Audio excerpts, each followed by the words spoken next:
Temporary workers, foreign students, and other immigrants looking to become green card holders now face having to return to their home countries. A major shakeup is coming for green card applicants here in the United States, and this is important. The Trump administration says anybody in the U.S. who wants a green card has to return to their home country to apply. የዓለም የመገናኛ ብዙሃን እንግዲህ እየተቀባበሉ ያወሩት ያለው ይህ ዜና እጅግ በጣም አስደንጋጭ ተብሏል። የፕሬዚዳንት ዶናልድ ትራምፕ አስተዳደር የመኖሪያ ፍቃድ የሚጠይቁ ስደተኞች በመጀመሪያ ከአገሬ ይውጡልኝ በማለት አሳስቧል።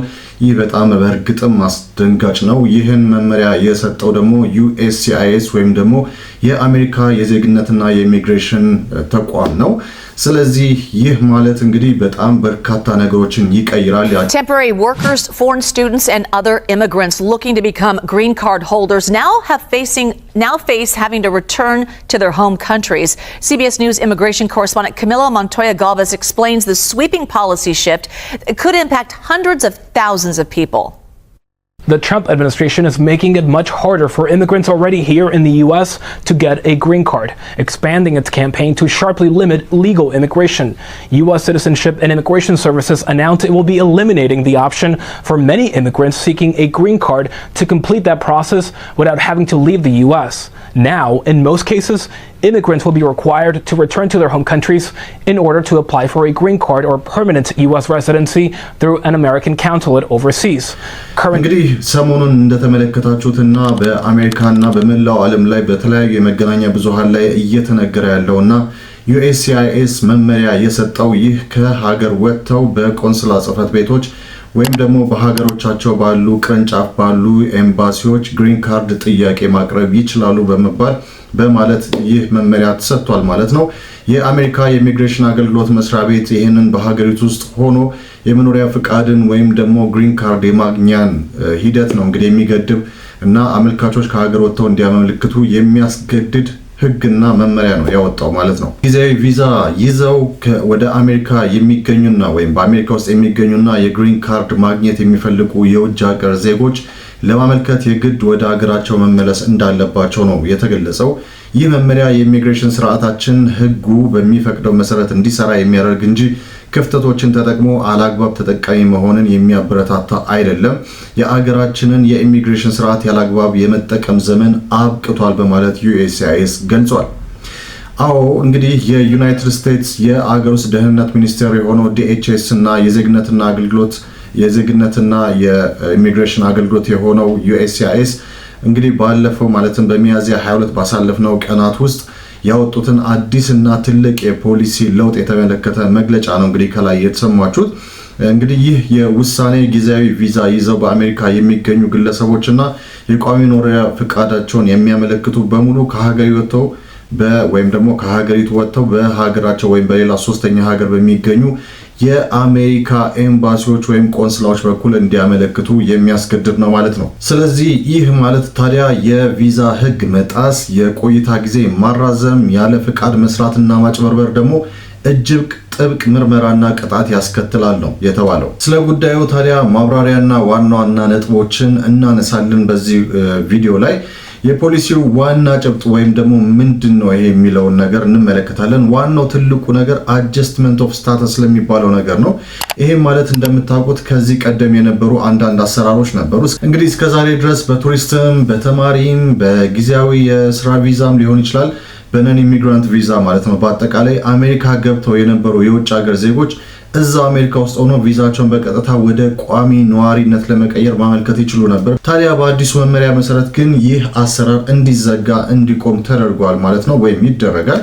ማንኛውም በጊዜ ቪዛ አሜሪካ ያለ ሰው የግሪን ካርድ ማግኘት ከፈለገ የግድ ወደ ሀገሩ ተመልሶ በውጭ ሀገር በሚገኙ የአሜሪካ ኤምባሲዎች ወይም ደግሞ ቆንስላዎች በኩል ማመልከት ብቻ ይኖርበታል ነው የተባለው። ይሄ ደግሞ ኢፌክቲቭ ኢሚዲየትሊ ነው የተባለው ወይም ደግሞ ወዲያውኑ በስራ ላይ መዋል ያለበት ህግ እንደሆነ ነው መመሪያው የተሰጠው። መመሪያው ታዲያ እንደ ተማሪዎች፣ ቱሪስቶች እና ሌሎች ጊዜያዊ ቪዛ የያዙ ሰዎች እንደዚሁም ደግሞ በህጋዊ መንገድ ገብተው የቪዛ ጊዜያቸው ያለፈባቸውን ጨምሮ በአሜሪካ ዜግነት ባላቸው የትዳር አጋሮቻቸው ወይም ደግሞ አሰሪዎቻቸው አማካኝነት በሚቀርቡ ስፖንሰርሺፖች ግሪን ካርድ ለማግኘት ከመሞከራቸው በፊት አገሪቱን ማለትም አሜሪካንን ለቀው መውጣት እንዳለባቸው የሚያስገድድ ነው ማለት ነው። ምንም እንኳን መመሪያው ለባለ ሁለትዮሽ ፍላጎት ወይም ደግሞ ዱዋል ኢንቴንት ማለት ነው ቪዛዎች መጠነኛ ልዩ ሁኔታዎች ወይም ደግሞ ኤክሰፕሽንስ ሊያስቀምጥ የሚችል ቢሆንም ለዚህም ቢሆን ሙሉ ለሙሉ ዋስትና እንዳልሰጠ ነው እንግዲህ የተገለጸው። ዲኤችኤስ ይህንን መመሪያ ያወጣበት ምክንያት ምንድነው? ዩኤስሲአይኤስ እና ዲኤችኤስ ይህንን መመሪያ ያወጡበት ምክንያት ምንድነው የሚለውን ስንመለከት የህግ ክፍተቶችን ከመዝጋት አንጻር የሚለው የመጀመሪያው ዓላማቸው ነው። ሌላው ነገር ደግሞ የመኖሪያ ቪዛ ከተከለከሉ በኋላ ተደብቀው እዛ አሜሪካ የሚኖሩትን ለመቀነስ በማሰብ ነው። ሌላው ነገር ደግሞ የስራ ጫናን ከማቃለል አንጻር ነው። እንግዲህ የህግ ክፍተቶችን ከመዝጋት አንጻር መንግስት ጊዜያዊ የሆኑ ቪዛዎች የተሰጡት ለተወሰነ ጊዜና ዓላማ ብቻ ነው የሚል እምነት ነው ያለው። ስለዚህ ብዙ ሰዎች በጊዜያዊ ቪዛ ከገቡ በኋላ ወዲያው ወደ ግሪን ካርድ መለወጣቸው እንደ ህግ ማለፊያ ቀዳዳ ወይም ሉፕ ሆል ተደርጎ ነው የተቆጠረው። ሌላው ደግሞ ከመኖሪያ ቪዛ ከተከለከሉ በኋላ ተደብቀው የሚኖሩ ሰዎችን በተመለከተ ወይም ነዋሪዎችን በተመለከተ ደግሞ ሰዎች ከአገራቸው ሆነው እንዲያመለክቱ ማድረጉ እዛው አሜሪካ ውስጥ ሆነው ማመልከቻው ውድቅ ሲደረግ ሳይወጡ እዛው እንዳይቀሩና ይሄንንም እድል ለመዝጋት ለመቀነስ በማሰብ የተደረገ አመራርና ስርዓት ነው በማለት ነው የተገለጸው። ሌላው ደግሞ የስራ ጫናን ከመቀነስ አንጻር ወይም ከማቃለል አንጻር የተወሰደው ደግሞ ይህ አሰራር ማለት ነው የዩኤስሲአይኤስን ሰነድ የማስተናገድ ጫናን በመቀነስ ረገድ ትኩረቱን በሌሎች ወንጀል ነክና የዜግነት እና ማመልከቻዎች ላይ ለማድረግ ያስችላል በሚል የተሰጠ መመሪያ ነው ማለት ነው። ስለዚህ ይሄ በጣም ከባድና አስደንጋጭ ነው። ከብዙ ዓመታት በኋላ ነው እንግዲህ ለመጀመሪያ ጊዜ ይህ የግሪን ካርድ አሰራር ለውጥ የተደረገበት ማለት ነው። ይህ ሁሉንም ያስደነገጠ መመሪያ ሆኗል። ሆኖም ግን እዚህ ጉዳይ ላይ አንዳንድ ልዩ ሁኔታዎች ወይም ደግሞ ኤክሰፕሽንስ ይኖራሉ። መመሪያው ሙሉ ለሙሉ ማመልከት አይቻልም የሚል ህግ አይደለም ያስቀመጠው። ነገር ግን እዛው አሜሪካ ውስጥ ሆኖ ለማመልከት በጣም ልዩ እንዲሁም ደግሞ አስገዳጅ ሁኔታዎች ወይም ደግሞ ኤክስትራኦርዲናሪ ሰርከምስታንስስ ያስፈልጋሉ ወይም መኖር አለባቸው የሚል ህግ ነው ያወጣው። ስለዚህ እነዚህ ልዩ ሁኔታዎች ምንድናቸው የሚለውን ደግሞ በየማመልከቻው አይቶ የሚወስን እንደሆነም ነው ከወዲሁ የገለጸው። ስለዚህ በአጠቃላይ መልእክቱ አሁን ባለው የአሜሪካ አስተዳደር እየተወሰዱ ካሉ ጥብቅ ኢሚግሬሽን ቁጥጥሮቹ አንደኛና ዋነኛ ተብሎም ነው የተወሰደው። ሁለተኛውና አሁን ትኩረት እያገኘ የመጣው ግን ደግሞ የዚህን ያክል ደግሞ ሽፋን እያገኘ ያለው ነው። በተለይ አሁን ሰሞኑን የወጣ አንድ መመሪያ አለ። እንደውም ከትላንትናና ከትላንት ወዲያ እንደ ጥብቅ ትዕዛዝ የተሰጠው ትልቁ ነገር ደግሞ አሜሪካ ከአፍሪካ ሀገራት የሚመጡ የግሪን ካርድ ባለቤቶች ወደ ሀገሯ እንዳይገቡ ለጊዜው ያገደችበት ሁኔታ ነው። The Trump administration is barring anyone in the DRC, Uganda and South Sudan without an American passport from entering the US for 30 days. It's been confined right now to Africa, but it's something that has had a breakout. ይሄ በጣም ሌላው አስደንጋጭ የሆነ ዜና ሆኗል። የኢቦላ ስርጭት ወደ አሜሪካ እንዳይገባ ለመከላከል ያለመ ትዕዛዝ ነው። ይሄ ትዕዛዝ ባለፉት 21 ቀናት ውስጥ ከሶስት ሀገራት የሚመጡ ማንኛቸውንም የግሪን ካርድ ሆልደሮችን ወይም ባለቤቶችን አሜሪካ እንደማትቀበል ለጊዜው እንዳገደች ነው ያስታወቀችው። አሜሪካ ባለስልጣናት ባለፉት 21 ቀናት ውስጥ ወደ ዲሞክራቲክ ሪፐብሊክ ኦፍ ኮንጎ ወይም ደግሞ ዲአርሲ፣ ዩጋንዳ ወይም ደግሞ ደቡብ ሱዳን የተጓዙ የግሪን ካርድ ባለቤቶች ወደ ሀገሯ እንዳይገቡ ለጊዜው አግዳለች ማለት ነው። ይሄ ባለፈው አርብ የወጣ ትዕዛዝ ነው።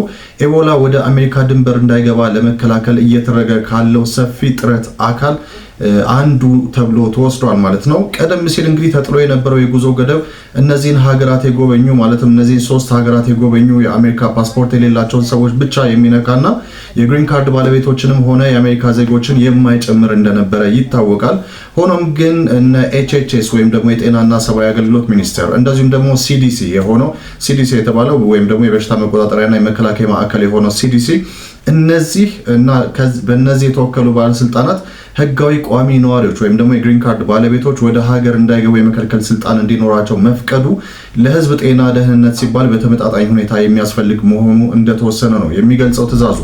ታዲያ ትዕዛዙ አክሎም እነዚህ የግሪን ካርድ ባለቤቶች በተለይ ደግሞ ከአሜሪካ ዜጎች በበለጠ ከሀገር ውጭ ካሉ ቤተሰቦቻቸውና ማህበረሰቦቻቸው ጋር ጠንካራ የሆነ ትስስር ሊኖራቸው ስለሚችል ይህ ደግሞ የተወሰነ መጠነኛ የሆነ ችግር ሊፈጥር እንደሚችል ነው የተገለጸው። መጠነኛና አነስተኛ የሆነ ጫና ሊፈጥር ይችላል ተብሎ ነው የተሰጋው። አሁን በዚህ ሰዓት በአሁኑ ጊዜ 18 ሰዎች በኔብራስካ ዩኒቨርሲቲ ልዩ የለይቶ የማቆያ ክፍል ውስጥ የሚገኙ መሆኑን ነው የተገለጸው። ስለዚህ የአሜሪካ የውጭ ጉዳይ ሚኒስትር የሆኑት ማርኮ ሩቢዮም ታዲያ ባለፈው ሳምንት በሰጡት አስተያየት በኢቦላ ላይ ያለን ቁጥር አንድ ዓላማ በሽታው አሜሪካን እንዳይነካ ማድረግ መሆን አለበት። የኢቦላ ህመምተኞች ወደዚህ እንዲመጡ መፍቀድ አንችልም በማለትም ገልጸዋል። We can't have Ebola cases coming here. So you saw we're now not allowing people to come in. U.S. entry restrictions aimed at limiting the spread of Ebola forced the plane to divert to Montreal. ከአፍሪካ ቀጠና በሚመጡ የግሪን ካርድ ባለቤቶች ላይ የተጣለው የጉዞ እገዳ ታዲያ መጀመሪያ ላይ ለ30 ቀናት ብቻ የሚቆይ እንደሆነም ነው የተገለጸው። እንግዲህ የዓለም የጤና ድርጅት የሆነው እንግዲህ በዲአርሲ ያለው ብርቅየው የቡንዱቡጊው የተባለው የኢቦላ ዝርያ ወደ ሀገር አቀፍ ወረርሽኝ የመቀየር እድሉ በጣም ከፍተኛ እንደሆነም ነው የተናገረው። በዲአርሲ እና በዩጋንዳ የተከሰተው የወረርሽኝም ዓለም አቀፍ አሳሳቢ የሆነ የድንገተኛ አደጋ ወይም ደግሞ ኤመርጀንሲ ኦፍ ኢንተርናሽናል ኮንሰርን ብሎም እንደፈረጀው ነው የተናገረው። የዓለም የጤና ድርጅት ታዲያ እንደገለጸው እስካሁን በዲአርሲ ወደ 82 የሚያክሉ የኢቦላ ህመምተኞች መኖራቸውን አረጋግጫለሁ ብሏል። እንደዚሁም ደግሞ በዚህ ህመም ወይም በዚህ ቫይረስ አማካኝነት ወደ 7 የሚያክሉ ሰዎች ህይወታቸው እንዳለፈም ያረጋገጠው። ሌሎች ደግሞ በግልጽ ያልተነገሩ 177 የሚያክሉ ሰዎችም ከዚህ በፊት በዚሁ ህመም እንደተጠቁና ህይወታቸው እንዳለፈም ነው የተናገረው። ስለዚህ ከዚህም በተጨማሪ ደግሞ 750 የሚጠጉ ደግሞ ከቡንዱቡጊው የኢቦላ ዝርያ ጋር በተያያዘ በሽታው እንዳለባቸው ነው ማረጋገጡን የተናገረው ማለት ነው። ቅዳሜ ዕለትም የአፍሪካ የበሽታ መቆጣጠሪያና የመከላከያ ማዕከል የሆነው አፍሪካ ሲዲሲ 10 የአፍሪካ ሀገራት በኢቦላ ቫይረስ የመጠቃት ስጋት ላይ እንዳሉ ገልጿል። ይህ በጣም አስፈሪውና አስደንጋጩ ነገር ነው። ምክንያቱም የአፍሪካ ሲዲሲ ኃላፊ ይህንን በተመለከተ ሲናገሩ በስጋት ላይ ያሉት 10 ሀገራት አሉን በማለት እነዚህን ሀገራት ዝርዝር አውጥተዋል። እነዚህም ደግሞ አንጎላ፣ ቡሩንዲ፣ መካከለኛው አፍሪካን ሪፐብሊክ፣ ኮንጎ ሪፐብሊክ፣ ኢትዮጵያ፣ ኬንያ፣ ሩዋንዳ፣ ደቡብ ሱዳን፣ ታንዛኒያ እና ዛምቢያ ናቸው በማለትም ዝርዝሩን ተናግረዋል ማለት ነው። ይህ የተሰማው በምስራቃዊ ዲአርሲ ወረርሽኝ ማዕከል በሆነችው ከተማ ውስጥ የሚኖሩ ነዋሪዎች ሰዎች የኢቦላ ሕክምና እየተከታተሉበት በነበረው የጤና ጣቢያ ላይ ጥቃት ሰንዝረው ከፊሉን ካቃጠሉ በኋላ እና በሽታውን ተይዘዋል ተብሎ የተጠረጠሩ 18 የሚያክሉ ሰዎች ለቀው መውጣታቸውን ተከትሎ እንግዲህ በጣም ከፍተኛ የሆነ ድንጋጤ እንደተፈጠረና እነዚህ ለቀው የወጡ 18 ሰዎች ደግሞ ወደ ተለያዩ ሀገራት ሊዛመቱ ይችላሉ የሚለው ስጋት ከፍተኛ ውጥረት ፈጥሯል ማለት ነው። እንግዲህ ባለፈው ሐሙስ ራምፓራ በተባለችው ከተማ የሚገኝ ደግሞ ሌላ የሕክምና ማዕከል የሟች ቤተሰቦች የአካባቢውን ሰው አስክሬን እንዳይወስዱ ከተከለከሉ በኋላም እንዲቃጠል እንደተደረገ ተገልጿል። ምክንያቱም በኢቦላ የሞቱ ሰዎችን መቅበር በራሱ ሌላ ከባድ የሆነ ተላላፊ ህመሙን ሊያስተላልፍ ሊያዛምት ይችላል ተብሎም ስለተፈራ ነው። ስለዚህ የመንግስት በቦታው የሚገኙ የመንግስት ባለስልጣናት ታዲያ በተለይ ከቀብር ሁኔታ ጋር በእነዚህ ቫይረሶች ተጠቅተው ህይወታቸው ያለፉ ሰዎችን ከመቅበር ጋር በተያያዘ ራሳቸው በሚመሩት መንገድና በሚቆጣጠሩት መንገድ የቀብር ስነ ስርዓቱ እንዲደረግ ለማድረግ እየተወሰነ ነው ያለው። ሆኖም ግን በአብዛኛው ሲታይ የቀብር ስርዓቱን በዚህ መንገድ ማካሄድ በጣም ከጥቅሙ ይልቅ በጣም ጉዳቱ ያመዘነ ነው የሚል ስጋት አለው። ስለዚህ ማቃጠሉ የተሻለ ሆኖ የሚገኝ እንደሆነ ነው እየተገለጸ ያለው። በሰሜን ምስራቅ ዲአርሲ የሚገኙ ባለስልጣናትና የቫይረሱን ስርጭት ለመግታት በሚያደርጉት ጥረት ታዲያ የለቅሶ ቦታዎችን ጨምሮ የተለያዩ አይነት በሰው የተሰበሰበባቸውን የስብሰባ ቦታዎች 50 ከማይበልጡ ወይም ደግሞ ከ50 የሚበልጡ ሰዎች መኖር የለባቸውም በማለት እንዳገዱ ተሰምቷል። በዚህ ጉዳይ ላይ ተጨማሪ ሌሎች እንዲነገሯቸው የምትፈልጓቸው ነገሮች ካሉ ደግሞ በኮሜንት ሴክሽን ስር ብታሳውቁኝ ምላሽ የምሰጥ ይሆናል። እንግዲህ ለማንኛውም እኔ ፋሲል ነበርኩ። ይህ የኢንፎቴንመንት የዩቲዩብ ቻናል ነው። ለዚህ ቻናል አዲስ ከሆናችሁ ደግሞ ቤተሰብ ለመሆን ሰብስክራይብ ማድረግ ትችላላችሁ። የደውላ ምልክት ከነካችሁ ደግሞ የማንኛውም ቪዲዮ ሲለቀቅ አያመልጣችሁ፣ መልእክት ይደርሳችኋል ማለት ነው። በሚቀጥለው ጊዜ ደግሞ በሌላ ዜና እስከምንገናኝ ድረስ መልካም ጊዜ